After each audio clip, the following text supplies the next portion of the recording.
முதல்ல வடகு தாளிச்சுக்கணும். தேவையான அளவு வெங்காயம்,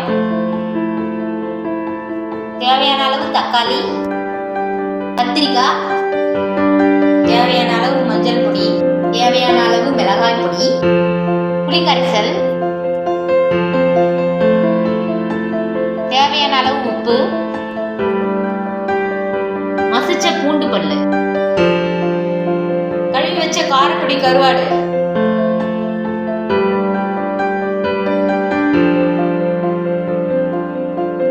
அவிச்ச முட்டை,